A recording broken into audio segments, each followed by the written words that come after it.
Приветствуем всех, кто нас смотрит. Меня зовут Тимофей Ефремов.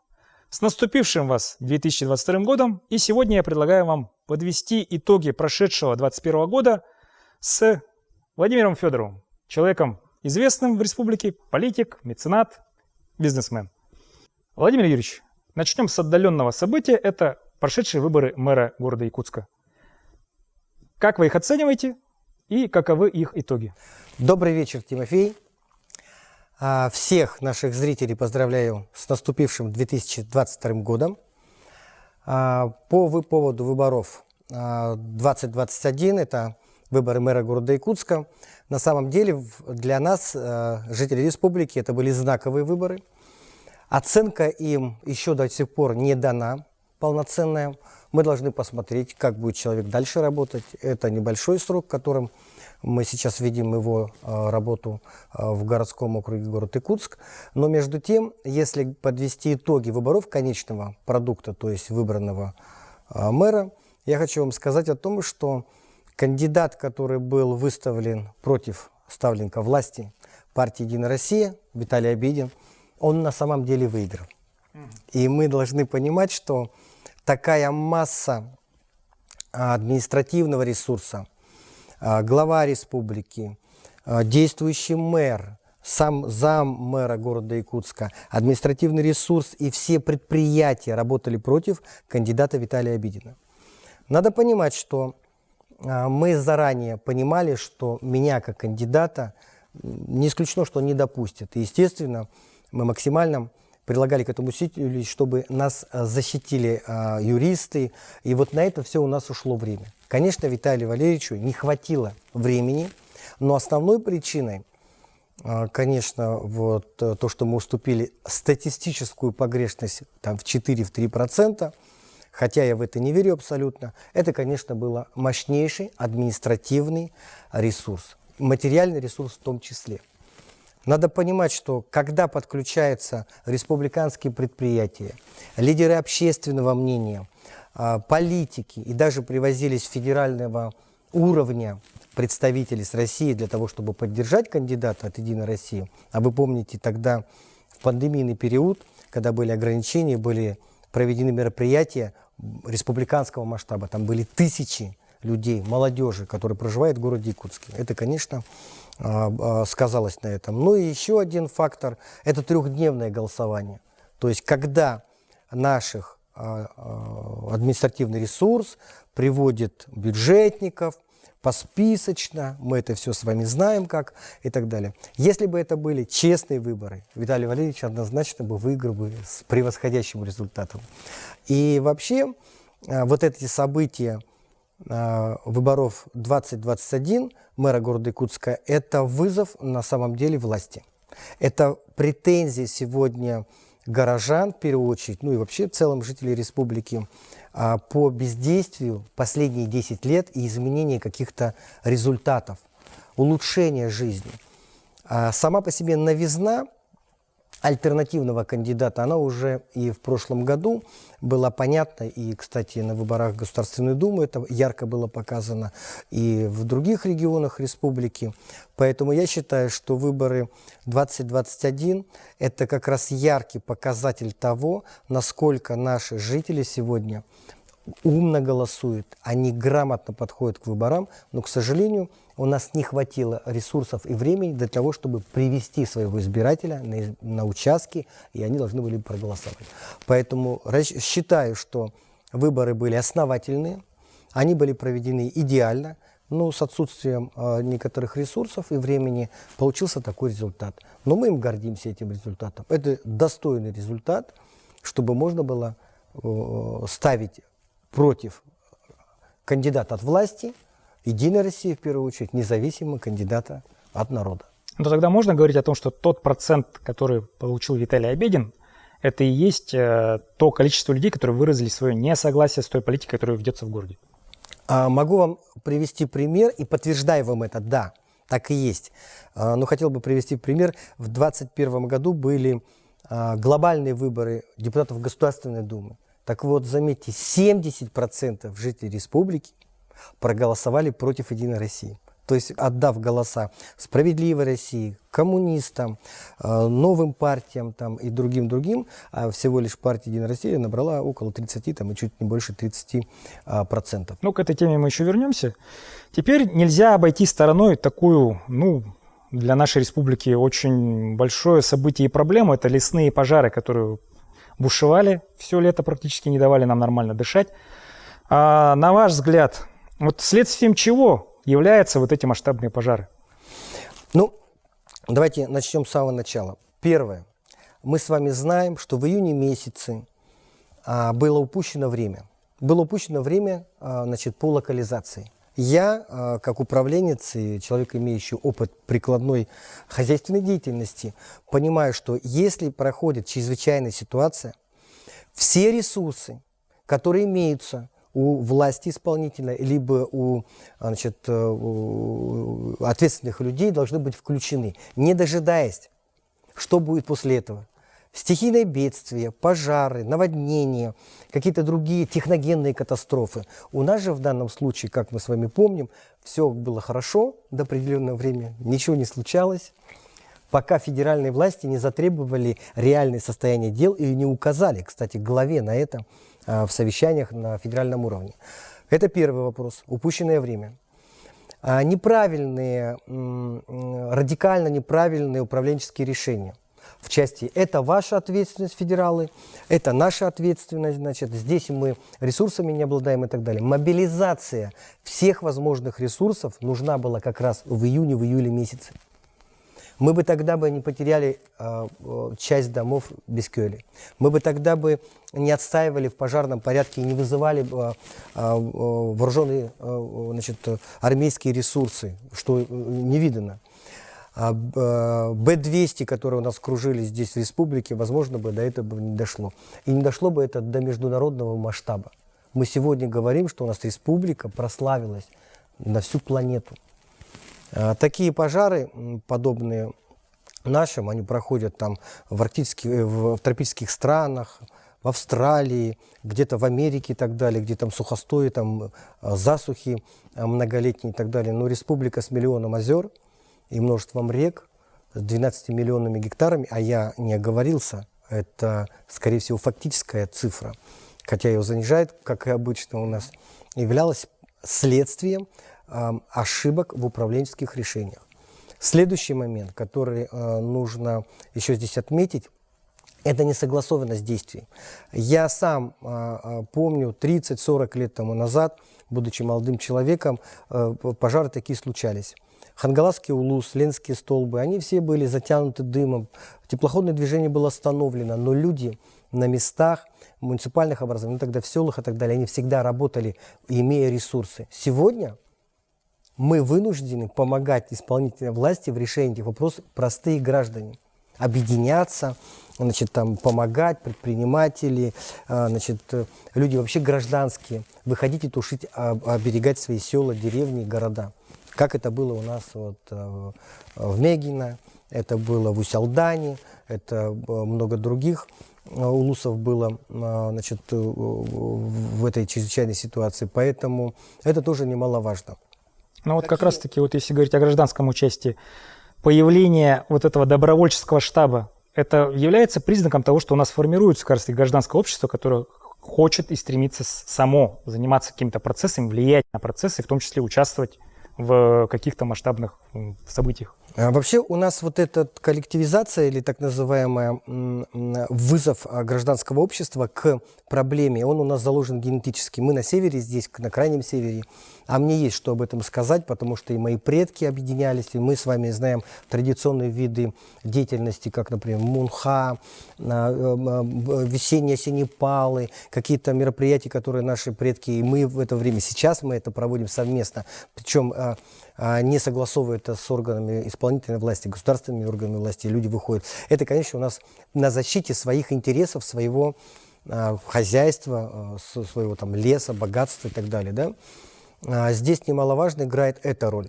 Но понимая о том, что республика, вот как раз подтверждение моей версии о том, что это было бесконтрольно и хаотично, люди начали объединяться. Они начали объединяться, понимая о том, что власть исполнительная не справляется с чрезвычайной ситуацией. И люди решили сами взяться за... И начали самостоятельно сами принимать в этом участие. При этом, обращу ваше внимание, люди добровольно это делали. Причем, если пожар у нас проходит в районе Чурапчи или там Горного Улуса, люди с других совершенно регионов помогали. Ну, мы тоже в том числе, допустим, когда была тяжелая ситуация в Мегино-Хангаласском Улусе, мы, значит, тоже оказывали там помощь. И вот когда говорят, когда к тебе обращаются за ресурсами пилы, ранцы, спецодежда, продукты питания, ты тогда задаешься сам вопросом, где ресурсные организации, которые специализированы на таких масштабных мероприятиях? И ответ сам по себе вопрос: нет их. Потому что люди сами в Хандыге, люди сами в Сангарах выходили и лопатами пытались потушить пожары. Соответственно, вот этот штаб, добровольческое движение было вовремя создано. Ну тогда здесь о чем можно говорить? О том, что республиканская власть не уделяла этому совершенно никакого внимания и интереса? Или же это системная проблема на федеральном уровне? Вообще, благодаря федералам на сегодняшний день отдать должное, и какая-то локализация прошла. Здесь федералов винить не в чем, я считаю. Но говорят же, что это они сократили лесничество, прочее, и все это привело к тому, что лес застоялся, он там заброшен. Если у тебя вокруг твоего населенного пункта административных границ происходит пожар, ты обязан. Я сам, как будучи замглавой города Якутска, выезжал на пожары, которые были в городе Якутске, о них даже никто и не узнал, просто мы их тушили. Мы не ждали, пока федералы высадят десант, мы брали, значит, в СГХ через Жилкомсервис технику, вывозили ее во Владимировку, высаживали свой десант, делали обкапывание, встречные палы и закрывали этот вопрос сами, не дожидаясь, даже не запрашивая ресурсов. Так как у нас должна быть здесь, на территории республики, своя ответственность, при которой управление, само непосредственно республиканское, должно сразу локализовать эти чрезвычайные ситуации. Что мы теперь будем ждать, пока к нам федералы приедут, если у нас остановится ГРЭС-2, пока они нам ее отремонтируют? Нет, конечно. Мы все кинем свои силы для того, чтобы обезопасить себя. Кстати, безопасность в республике на сегодняшний день стоит на первую очередь.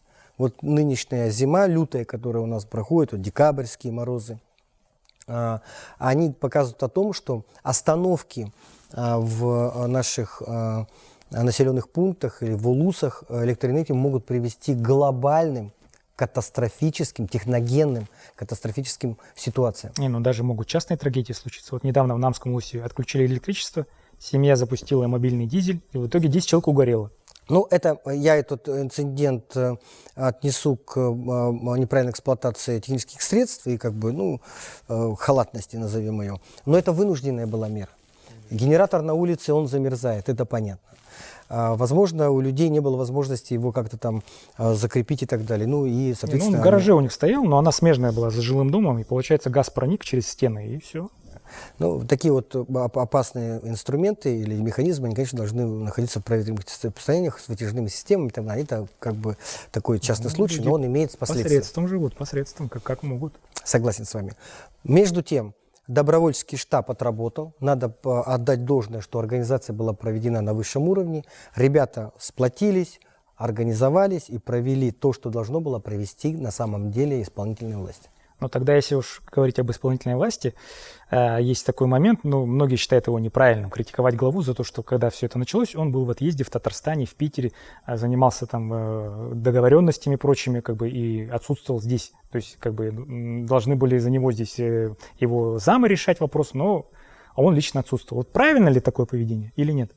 Процедуры принятия управленческих решений есть такая формулировка, называется делегирование полномочий. Но есть чрезвычайные ситуации, в которых главу, первое лицо, мэра, старосту, руководителя предприятия, чрезвычайная ситуация обязывает находиться оперативно на своем рабочем месте, в гуще событий и в ручном управлении эту ситуацию регулировать и устранять ее. Дистанционно никогда не получается. Никогда никакие войны дистанционно не проводились. Никогда никакие техногенные или другие катастрофы чрезвычайные не проводились из Кремля. Ну, мы можем много примеров привести, в тот же город Ленск, например. Вот, поэтому отсутствие первого лица, оно тоже повлияло. А чиновники на сегодняшний день у нас лишний раз не проявляют инициативу. Причина банальна. Любая инициатива наказуема. Соответственно, здесь управление, которое проходило, ручное управление, должно было быть здесь и сейчас. Вместе локации, сил, управления, ресурсов, прямые указания по финансам, резервного фонда, проведение оперативных мероприятий в части штабов, тут же решать задачи по поводу обеспечения и так далее и тому подобное. Это, к сожалению, не было сделано. Это надо признать. Угу. То есть хотя бы психологически присутствие главы могло бы мобилизовать людей? Несомненно, несомненно. Решения бы принимались было мгновенно, тут же, онлайн. Хочу заметить, пожары это 2021 года, это показательная, несистемная работа в управлении хозяйством республиканским. Если вернуться к вопросу техногенной катастрофы, техногенной аварии назовем, можно уже назвать катастрофой, отключения ряда улусов, заречных в декабре месяце, где отсутствовали генераторные установки, резерв топлива, отсутствовали коммуникации, когда нужно было быстро решать эти задачи между наслегами. Это говорит о том, что регламенты в нашей республике, которые прописаны нормативными документами, не исполняются. То есть, в соответствии отсутствие управленческого контроля. Если говорить более глобально, мы можем сегодня попасть на более худшую ситуацию с Сахатранснефтегазом. На самом деле, это самая маленькая проблема – погасший свет. Газификация республики, города Якутска и заречных районов всего лишь идет по 3 газовым ниткам, из которых 2 мне ровесники. Они были установлены в 60-е годы. Этим ниткам практически по 50 лет. Сегодня их пытаются бандажами стянуть, чтобы не было утечек. В приямках, где они засыпаны землей были в свое время, они повсплывали из-за обводнений и пожаров. И вот это может привести к глобальной катастрофе. И там на сегодняшний день та же самая история. Резервных источников в республике или в городе Якутске у нас будет недостаточно для того, чтобы обеспечить, скажем, безопасность города. Вот эта несистемность, отсутствие контроля, управленческие решения как раз говорят о том, что нужна реформа органов государственной власти. Пожары это показали. Ну, как вы ранее отмечали, мы возвращаемся к вопросу о Государственной Думе. Этой осенью у нас прошли выборы, и они, конкретно в республике, результаты удивили многих. На ваш взгляд, большой процент голосов, отданный за коммунистов, о чем может свидетельствовать? Ну, давайте мы большой процент голосов, или мы говорим о победе коммунистов, то есть перекрашенная республика, это одна часть. А протестное голосование в республике, которое показало, что 70% голосующих в республике жителей против действующей власти. То есть это был протест? Мы говорим о региональной повестке, я подчеркиваю. Региональная повестка сегодня настолько показательно неустойчива, что кандидат от коммунистической партии, который не рассчитывал, а пусть меня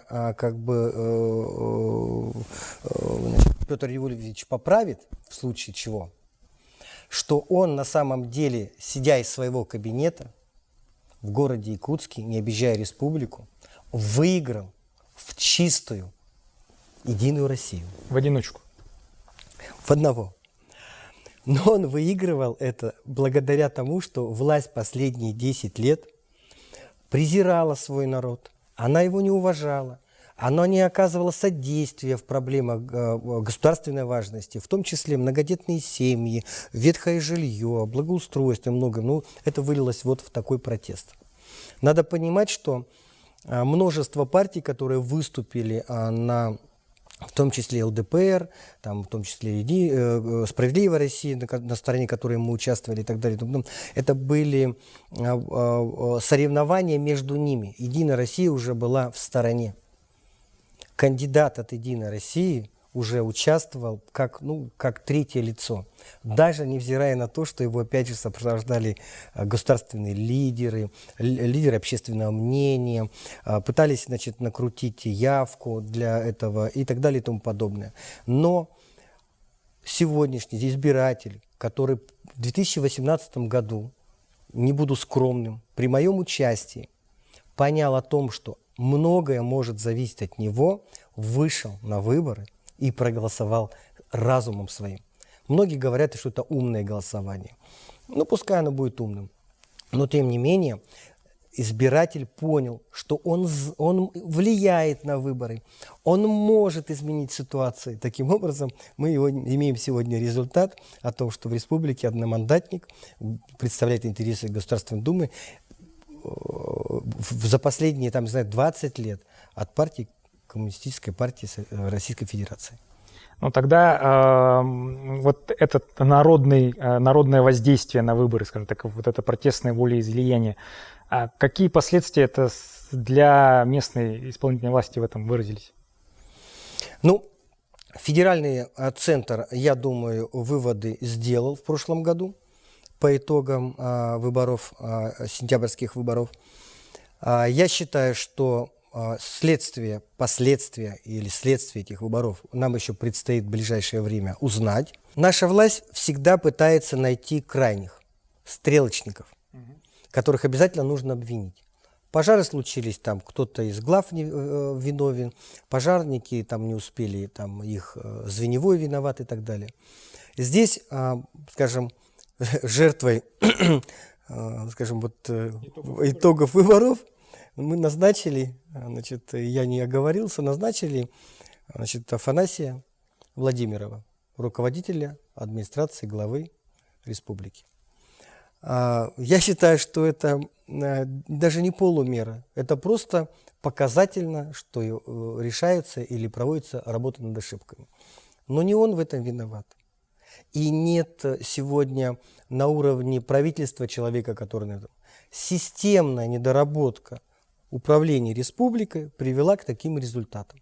Вот надо задуматься над тем, какую реформу сегодня органов государственной власти привести. Мое решение – это замена полного руководства республики, включая правительство, министерств, и обновление ее новыми грамотными, современными управленцами, не зашоренными в чиновничьем беспределе, или можно назвать это затишье, замирании, которые боятся лишний раз проявить инициативу, потому что обязательно что-нибудь им прилетит по голове. Которые должны быть инициативные, которые должны быть со свежими новыми мыслями, живущими на земле, и, кстати, на земле нашей, в Якутии. Вот эта новая плеяда управленцев, новая плеяда руководителей республики может изменить ситуацию. А сейчас мы будем иметь следствие или следствие, исправление последствий или следствий результатов, которые были этой же властью допущены. Ну, тогда можно говорить о том, что граждане, жители республики поняли, что они могут через выборы оказывать влияние на власть? Или же они думают, что это просто так совпало? Несомненно, хотя власти нивелируют этот успех, скажем, жителей республики, но на самом деле не надо считать наших жителей далеко неграмотными в части политических событий. Не надо считать наших людей просто электоратом или голосующими, которые приходят на избирательные участки. Наши люди вдумчивые, они очень хорошо сейчас чувствуют настроение, они понимают, как лучше изменить и как можно изменить ситуацию в лучшую сторону. Поэтому сегодняшнее голосование, которое прошло в 2021 году, это показатель того, что наш житель, наш избиратель теперь понимает и знает, как можно исправить ситуацию, придя на выборы и проголосовав. Мгм. Ну, теперь тогда затронем такую важную тему, которая, опять же, касается гражданского участия и гражданской ответственности. Это закон о муниципальном самоуправлении. И у нас в республике есть тому пример. Это город Алекминск, где местная администрация района пытается отменить выборы мэра города. Вот о чем свидетельствует вот эта ситуация и как ей противостоять? Ну, на мой взгляд, это проект. Понятно, что руководители проекта находятся в администрации главы. Понятно, что департамент по местному самоуправлению, департамент внутренней политики, естественно, к этому причастен. Поэтому сами жители Алекмы должны для себя сделать вывод, что последствия смены выборов главы города и объединения главы Улуса и городского главы, это будет потеря контроля. Это вот те последствия, которые жители Алекмы должны на себе ощутить. Никогда глава Улуса, будучи влияя на город Алекминск, не будет тратить свое время на Марху, на Санихтат, на Мачу, на отдаленные населенные пункты, на Тако, чтобы поехать и, так скажем, поработать с населением и обеспечить удовлетворить их нужды. Он будет работать локально на тот район, где большое количество избирателей, залояливать их, будет с ними работать в улучшении их качества жизни, и таким образом будет работать только на тот процент, который ему обеспечит дальнейшие выборы. При этом у него будет один начальник, который будет назначать его или поддерживать его.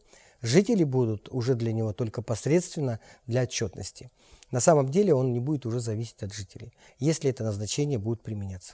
У нас же говорят о том, что не обязательно этим заниматься главе района. Он может поставить так называемого управленца-менеджера, сити-менеджера. Тот тем более не будет подотчетен населению. В первую очередь будет подотчетен начальнику, который платит ему зарплату из своей бухгалтерии. Поэтому закон, который сегодня принимается о публичной власти, там нет прямых норм. Мы это уже проходили.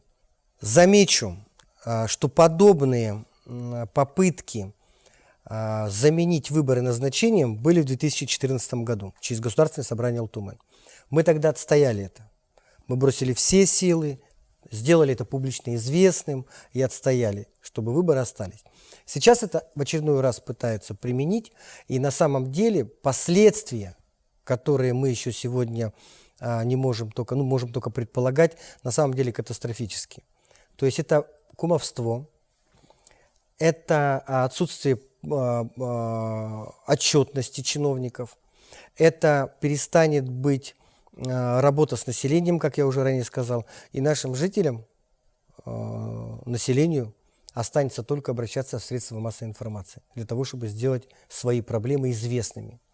Поэтому, если говорить об одном локальном Улусе, то это перейдет в масштабирование. Это перейдет в масштабирование, и мы, конечно, получим таких проектов очень много, и, скорее всего, оно перейдет в прямое управление. Ну и потом будет отсутствовать система двух ключей. Это муниципальная власть, это государственная власть, и вертикаль власти просто будет очень жестко опускаться до самого низа, и таким образом просто управление будет с одного кабинета. Ну а чем тогда вообще в целом грозит жителям республики отмена прямых выборов мэров не только Алекминска, но и, например, Якутска там? Ну, я повторюсь, я уже говорил об этом, но я все-таки сакцентирую внимание на том, что отчетность чиновника в выборной должности настолько важна, чтобы этот человек, мэр, глава или глава населенного пункта отвечал перед населением. При исключении данной нормы выборов он будет подотчетен только одному вышестоящему начальству. То есть никогда этот чиновник не будет свое личное время если оно у него имеется, хотя глава не имеет его тратить на устранение каких-то некомфортных ситуаций для жителей, он не будет выезжать в населенные пункты, у него не будет особого интереса для того, чтобы он отвечал на все житейские вопросы горожан или там жителей района и так далее. Он будет заниматься отчетностью перед первым лицом, который поставил его, либо его поддерживает. А есть ли возможность тогда сохранить выборность? Конечно. Есть тут реплики такие о том, что при принятии закона все будет согласно проведено федеральным нормам. Но не надо заводить в заблуждение людей. Не надо. Эту норму может применить субъект Российской Федерации. В данном случае Государственное собрание Ильтумен. Это депутаты Государственного собрания могут либо применить эту норму, либо не применить и оставить ее.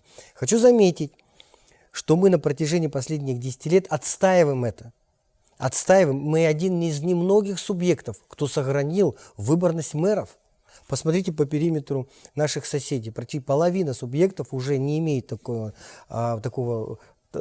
скажем, привилегии, чтобы избирались мэры. Они просто назначаются. Ну, тому, значит, примерно Иркутская область, откуда наш, значит, зампредседателя правительства. В связи с чем я еще раз повторяю, что выборность главы любого муниципального образования должна остаться для того, чтобы она была подотчетна населению. Угу. Тогда перейдем к такому моменту. В 2019 году, Владимир Юрьевич, вы участвовали в выборах, в довыборах в городскую думу в Центральном округе. И основным вашим конкурентом была Лена Афанасьева. Она выиграла, стала депутатом от Центрального округа, но вот уже в этом году она перешла на должность министра здравоохранения, и депутатское кресло освободилось. Намерены ли вы поучаствовать в выборах, чтобы занять это кресло? Ну, давайте так. Выборы еще не назначены, нужно до них дождаться. Между тем, я заявляю, и горожане должны об этом знать, я буду участвовать в любых выборах, которые будут проходить в городе Иркутске.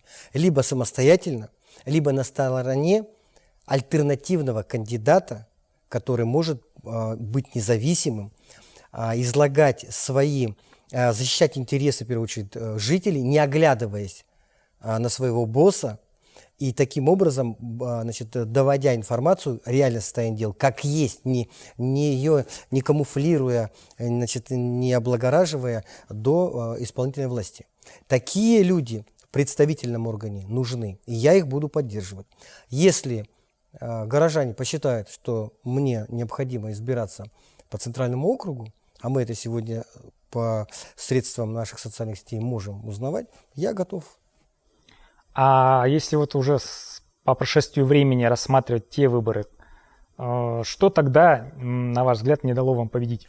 Вот той же самой ситуации, как и с Виталием Обединым на выборах мэра города Якутска. Там было, по-моему, даже 5 дней или 3 дня, сколько там голосовало. Там досрочные были выборы. Но это до смешного можно найти. Люди, которые выиграли в 125 голосов в один дом. Они выходили на площади Ленина и танцевали от радости. Причем там были задействованы такие мощнейшие ресурсы, как вы помните. Министерство здравоохранения, которое брало анализы на ковид, Министерство ЖКХ, Министерство молодежи, там, Минкультуры и так далее и тому подобное. Практически все правительство работало на 1100 голосов в Центральном округе.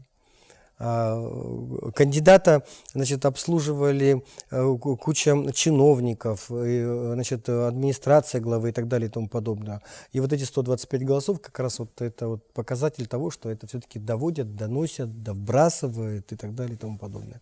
Да, была высокая конкуренция.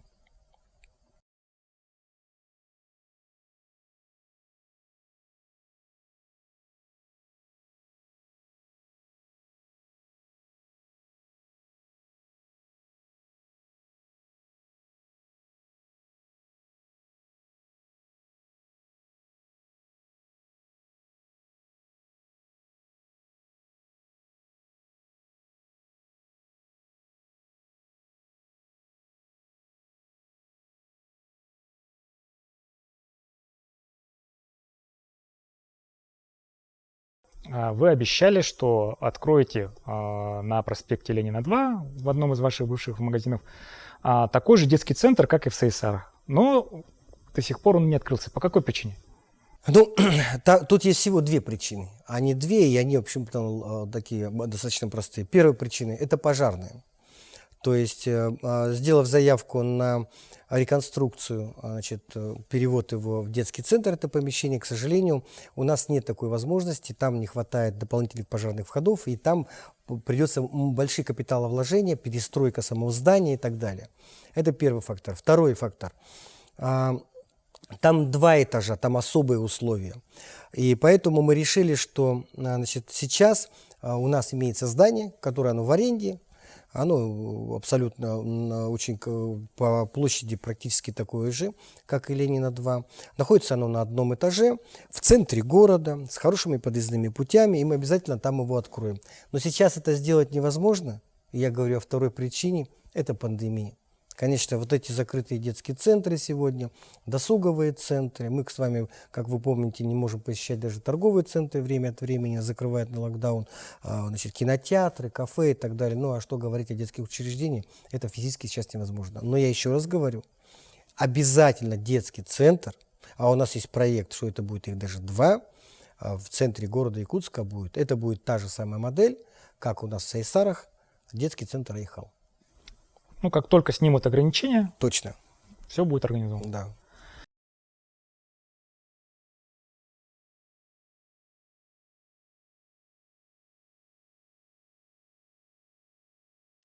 А еще один момент, вы поддерживаете конных путешественников наших.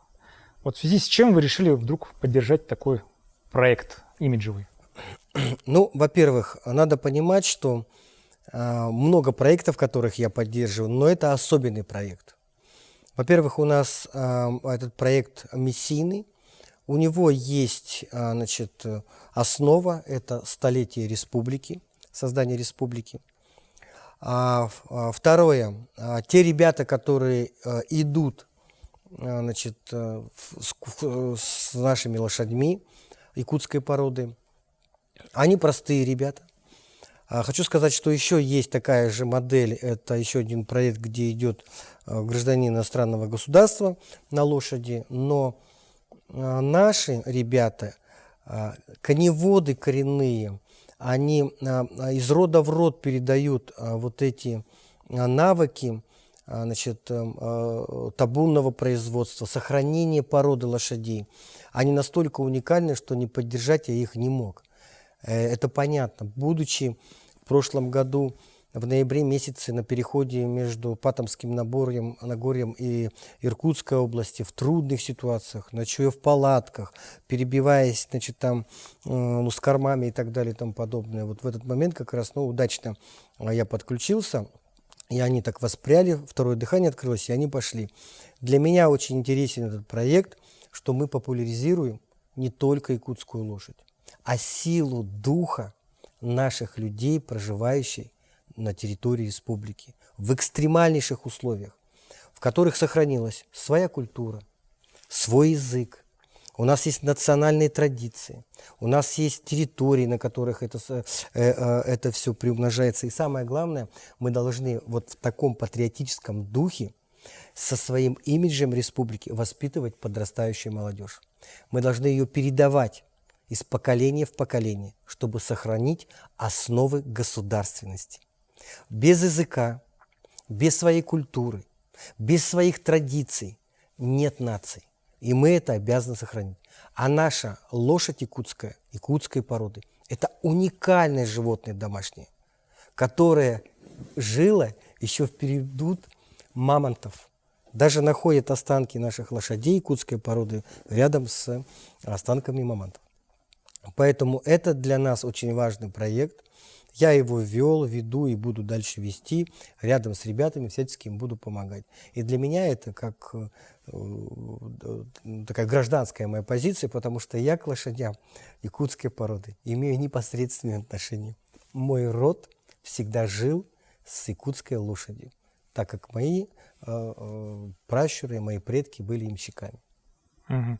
Ну вот, когда вы встречались в Иркутской области с Дугуйданом Василием и Мичилом, Неустроевым, вы лично им какое напутствие дали?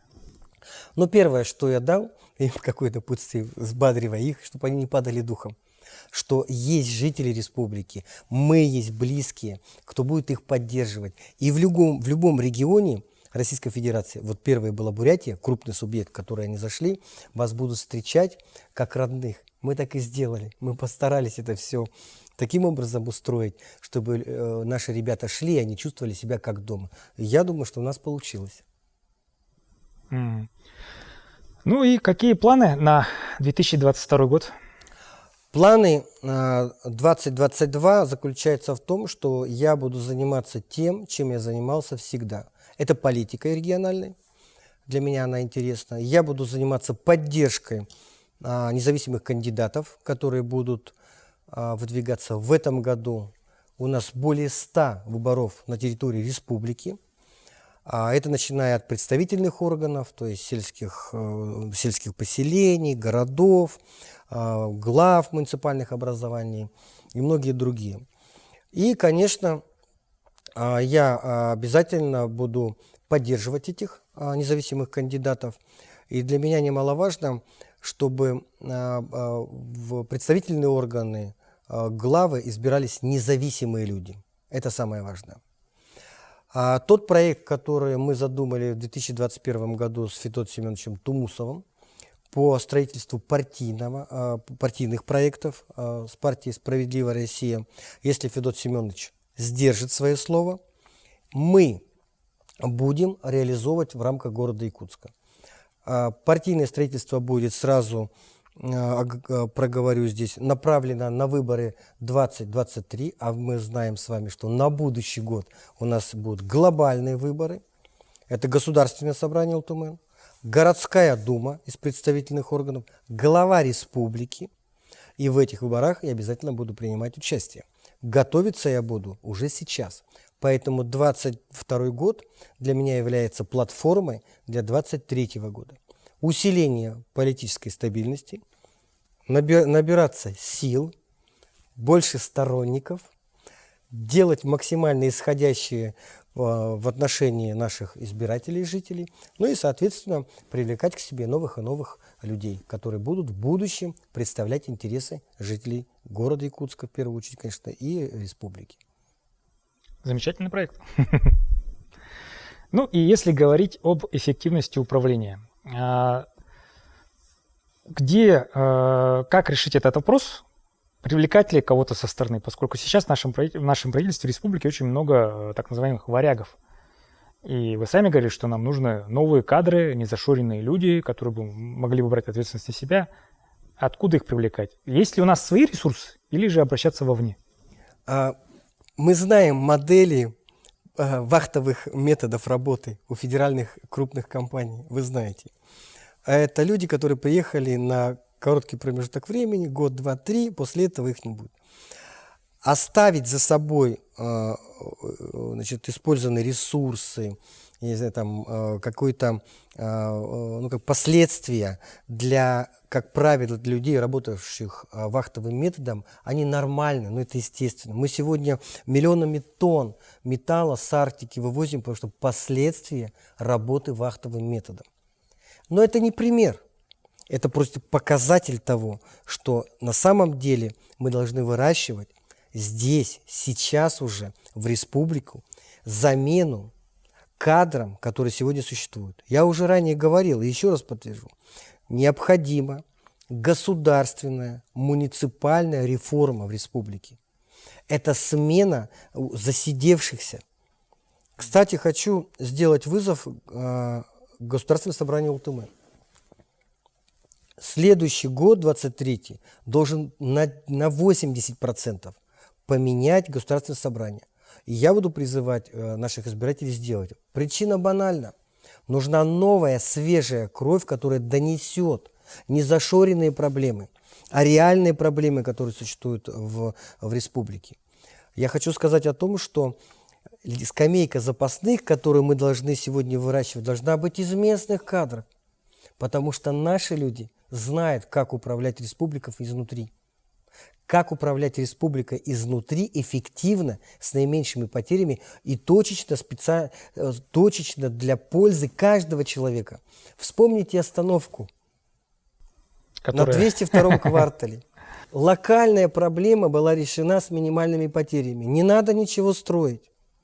Предприниматель сам оказывает по просьбе жителей услугу, таким образом она реализована. Это я знаю, потому что я хожу пешком по этой земле, у меня там мой быт устроен и так далее. И управленец, родившийся, выросший в республике, знает ее ментальность, ему ее прививать не надо. Умеет обращаться с культурой, чтить традиции, знать язык, знать населенные пункты, географию, климатические условия, техническое обеспечение, логистику, скорости, которые у нас здесь работают в части прибытия в населенные пункты и так далее, чтобы эффективно использовать свой хронометраж времени. Он должен знать, за сколько он приедет в Чурапчу, сколько времени он потратит на тот или иной населенный пункт. Наши же сегодня управленцы иногда в Арктику вообще не ездят. Посредством отчетов правительства только. А человек должен быть здоровый, мобилизованный, должен иметь хорошие навыки выживаемости в наших климатических условиях. Этот человек должен быть обучен нашему северному быту.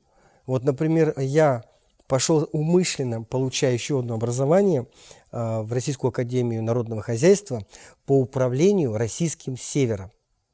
Эта дисциплина или это образование мне дает как раз подтверждение того, я как местный житель могу управлять территориями, где я родился, вырос, обучился и знаю ментальность и технические характеристики или там необходимые ресурсы, которые можно для жизнедеятельности применить для жизнедеятельности наших жителей. Причем это будет подтверждено в моем образовании. И такие специалисты, которые выросли, родились, получили здесь образование, и они должны управлять. Где родился, там и пригодился. Поэтому решение данной проблемы, как нам говорят, нет специалистов. Создание комфортных условий для того, чтобы наши управленцы, грамотные, обученные, если они даже обучаются где-то за пределами республики, возвращались и управляли. Для этого нужно просто создавать условия. Я не говорю о заработной плате, я не говорю об квартирах, которые иногда наши главы просят и так далее. Я говорю о том, чтобы им рабочие условия. Вот посмотрите, у нас что не глава, то мальчик для битья. Наставления должны быть, возможно, да, прямые, скажем, такие строгие и так далее, но они должны быть обоснованные. В большинстве своем главам достается, или там, скажем, управленцам, не по заслугам. Люди стараются работать, поэтому они не стремятся на эти должности. Вы не поверите, есть эпизоды, когда на главу муниципального образования кандидатов найти не могут.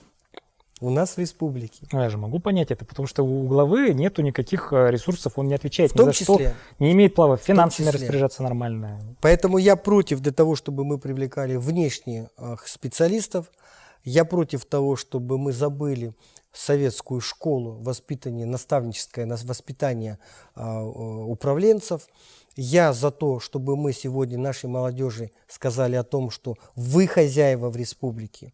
Вы должны быть здесь со своими детьми, семьями и не задумываться, где бы найти теплое местечко за пределами. Вот эта государственная политика, кадровая политика как раз и приведет к новому витку, обновлению управления республикой. Владимир Ильич, подводя итоги нашего интервью, какие выводы нужно сделать из прошедшего 2021 года и какие отправные точки вы хотите отметить в 2022 году? Ну, одно из основных тезисов, которые бы я хотел закрепить, все-таки вернуть государству контрольные функции на всех уровнях. Первое, я хотел бы сказать о том, что представительные органы власти в лице Государственного собрания утратили это. У нас не созданы по последствиям пожаров в 2021 году комиссии. Нету расследования ситуации. Где межведомственная комиссия, которая должна была с Госсобранием, структурами органов государственной власти, исполнительной властью, изучить ситуацию, почему так произошло. Не находя здесь виновных, а находя здесь причину. И с этой вот причиной, работая над ошибками, решить вопрос будущего 2022 года. Этого не было сделано. Поэтому утрата контрольных функций, а если мы вернемся к контрольному комитету, вы понимаете, беззубость, отсутствие полнейшее каких-то резонансных исследований, хозяйственной деятельности в первую очередь, а мы можем сегодня примеры привести по 2021 году, техногенные катастрофы, которые у нас проходили, и в том числе по отключению электроэнергии. Вот этот момент обязательно, конечно, нужно в 2022 году изучить до конца и его устранить. Следующий момент. Кадровая политика в республике сегодня никакая. Это нужно признать.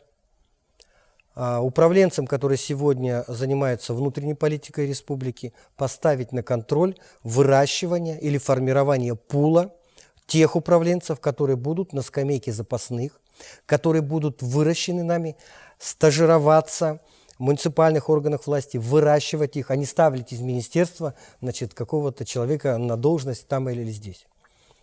Третий момент. Мы должны закрепить за собой право выбора. Мы маленький субъект, мы можем управляться внутри сами, мы вправе решать вопросы местного значения и даже на уровне государственной власти вопросов, которые будут касаться непосредственно нашего жителя. Сегодня почему мы должны строить вертикаль власти?